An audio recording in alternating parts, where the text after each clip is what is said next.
दोस्तों रतन India power की बात करें तो स्टॉक लगातार दौड़ रहा है। क्वार्टर फोर के पहले काफ़ी ज़बरदस्त तेजी स्टॉक बता चुका है।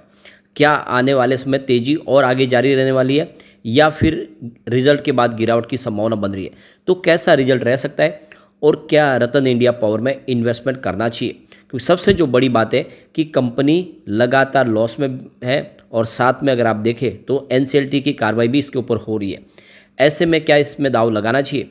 एक जो बड़ी अपडेट निकल के आ रही है वो काफ़ी ज़्यादा चौंका रही है। यहाँ पे समझ सकते हो कि कंपनी का थर्मल पावर प्लांट का बिजनेस है और इसी से संबंधित जो अपडेट है वो ये क्या इशारा करे उसको समझने की कोशिश करेंगे।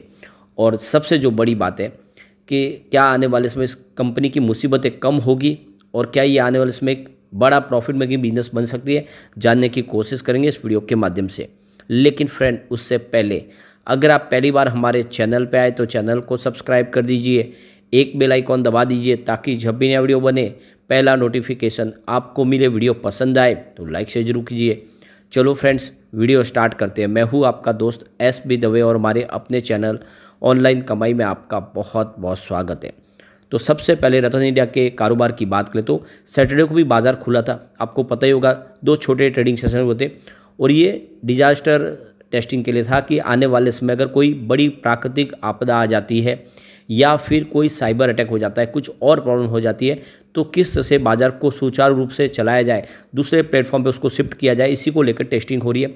एक बार पहले भी हो चुकी है और दूसरी बार हुई है और इसी को लेकर सैटरडे को हमने कुछ ट्रेडिंग देखी। उसके दौरान रतन इंडिया पावर में 5% का फिर से अपर सर्किट लगा। यानी आप देख सकते हो कि लगातार दो अपर सर्किट स्टॉक में फ्राइडे और सैटरडे को मिलकर 10% की तेजी बनी। स्टॉक 13.85 पर पहुंच चुका है और यहाँ पे बिल्कुल कारोबार नहीं हुआ। लो और हाई बिल्कुल सेम है, लेकिन 52 वीक का लो देखें तो 2.95 का और हाई 13.85 का, जो बिल्कुल एक फ्रेश हाई बना है। 52 वीक का एक नया इसने हाई बनाया है, लेकिन अभी ऑल टाइम हाई 45 के जो अभी इसने नहीं बनाई उसके नीचे काफ़ी स्टॉक है अभी अपने ऊपर लेवल से।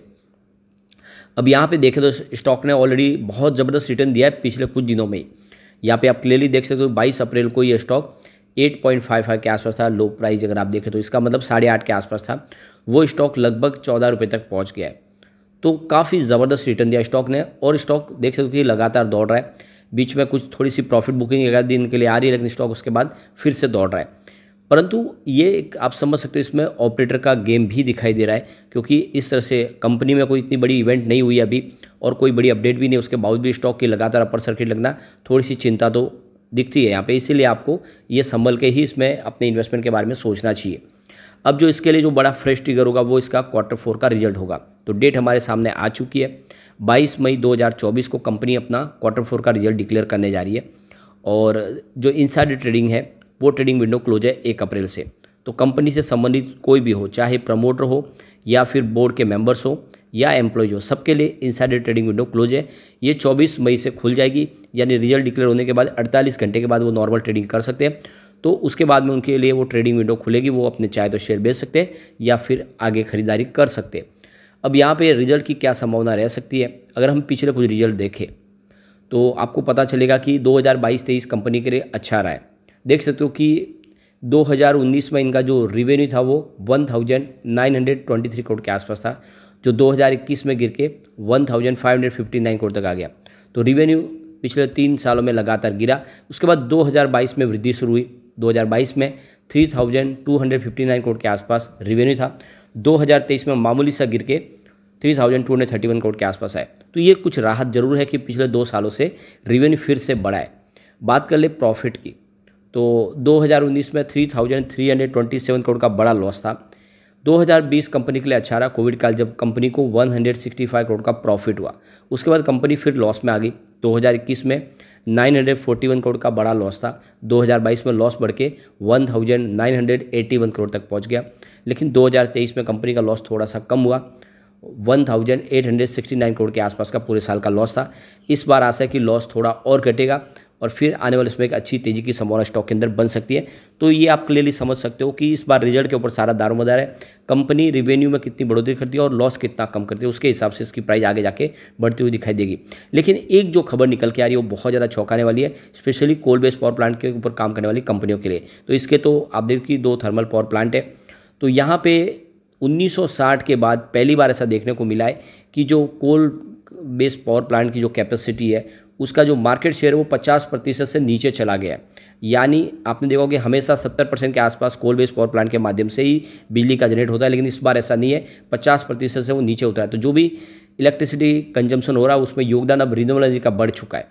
तो ये आप क्लियरली देख लो कि ये बहुत सालों के बाद ऐसा देखने को मिला है। Q1 जो 2024 का है उसमें देखें तो रिन्यूएबल एनर्जी की जो सहभागिता है यानी उनका जो हिस्सा है वो 71.5% पे पहुंच गया है, जो इससे पहले कोल बेस्ड पावर प्लांट का हुआ करता था। तो एक तरह से देखें तो अब कोल बेस्ड पावर प्लांट की कैपेसिटी धीरे धीरे कम होती हुई दिखाई दे रही है और इसमें हिस्सा जो है रिन्यूएबल एनर्जी सेक्टर का ज़्यादा हो रहा है। लेकिन इसमें आपको ये भी ध्यान रखना है कि इस समय गर्मी का सीजन है, तो ऐसे में यहाँ पे न तो इस समय आप देखें तो बादल होते हैं और हवा भी अच्छी चल रही है, तो ऐसे में विंड एनर्जी से भी इलेक्ट्रिसिटी जनरेट हो रही है और सोलर से भी अच्छी इलेक्ट्रिसिटी जनरेट हो रही है। लेकिन इसके बाद में आप देखें तो बारिश का मौसम शुरू होगा, उसमें फिर बादल होंगे और ऐसे में आप देखें तो बिजली बननी कम हो जाएगी रिन्यूएबल एनर्जी के सोर्सेज के माध्यम से, तब कोल बेस्ड पावर प्लांट की फिर से आवश्यकता पड़ेगी। लेकिन ओवरऑल देखते तो इस समय ये थोड़ा सा इस सेक्टर के लिए चिंताजनक बात जरूर है कि जगह उनकी लेने लगाए रिन्यूएबल एनर्जी, और सरकार ने भी 2035 तक के लिए ये अपना गोल सेट किया है कि जो कोल बेस्ड पावर प्लांट की कैपेसिटी को कम किया जाएगा। लेकिन उससे पहले 2030 आएगा जब कोल डिमांड पीक पर होगी, क्योंकि इलेक्ट्रिसिटी कंजम्पशन उतना बढ़ जाएगा कि रिन्यूएबल एनर्जी से वो पूरा नहीं हो पाएगा। तो अभी फिलहाल 2030 तक के लिए चिंता नहीं दिख रही है, लेकिन अगर अब लॉन्ग टर्म नजरिया देखें तो इन कंपनियों का भविष्य इतना ठीक नहीं दिख रहा है जो सिर्फ कोल बेस्ड पावर प्लांट के ऊपर काम करने वाली कंपनी है। तो एक तरह से देखें तो अगर आप इसमें 3 से 4 साल के लिए नजरिए के साथ निवेश करना चाहे तो कोई चिंता की बात नहीं, इसमें ज़्यादा लंबा निवेश करने की संभावना कम दिख रही है। अब यहाँ पे स्टॉक के अंदर एफआई का रुझान देखें तो काफ़ी शानदार है। पिछले एक साल में मार्च 2023 में उनकी 0.3% की मात्र होल्डिंग थी, जो मार्च 2024 में बढ़ के 2.04% तक पहुँच गई है। दिसंबर में मात्र 0.76% के आसपास थी। तो ये क्लियरली दिख रहा है कि एफआई इस स्टॉक में जम के खरीदारी कर रहे हैं और इसी वजह से इसकी प्राइस भी बढ़ती हुई दिखाई दे रही है। दूसरी तरफ डीआई ने यानी बड़े फंड हाउस ने इसमें होल्डिंग कुछ कम की है। मार्च 2023 में उनकी 7.25% की होल्डिंग थी, जो मार्च 2024 में घट के 6.66% के आसपास आ गई। तो हमारे बड़े फंड हाउस ने यहाँ पे अपनी कुछ प्रॉफिट बुकिंग कर ली है, स्टॉक के अंदर उनकी होल्डिंग कम हुई है। इसके अलावा जनरल पब्लिक की बात करें तो मार्च 2023 में 48.39% की होल्डिंग थी, जो मार्च 2024 में कम होकर 47.24% के आसपास आई है, और देख सकते हो कि दिसंबर में 48.21% के आसपास थी। तो ये क्लियरली ट्रेंड दिख रहा है कि जनरल पब्लिक भी अपने शेयर लगातार बेच रहे हैं, उनकी होल्डिंग भी कम हो रही है स्टॉक के अंदर। अब यहाँ पे अगर हम प्रमोटर की बात करें तो प्रमोटर की होल्डिंग 44.06% के आसपास थी मार्च 2023 में, जो अभी भी बनी हुई है, अनचेंज है, यहाँ पे कोई बदलाव नहीं है। लेकिन कुछ गिरवी शेयरों को जरूर छुड़ाया गया है। मार्च 2023 में 88.95% के शेयर गिरवी थे, फिलहाल 88.65% के शेयर गिरवी है।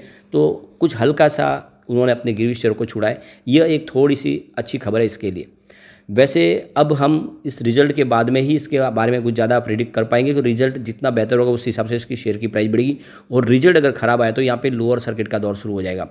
और इसीलिए जो शॉर्ट टर्म इन्वेस्टर है उनको एक बार प्रॉफिट बुक करना चाहिए रिजल्ट के पहले, और बाकी जो लॉन्ग टर्म इन्वेस्टर वो निवेश को बनाए रख सकते हैं, क्योंकि पावर सेक्टर में प्रचुर संभावना आने वाले समय।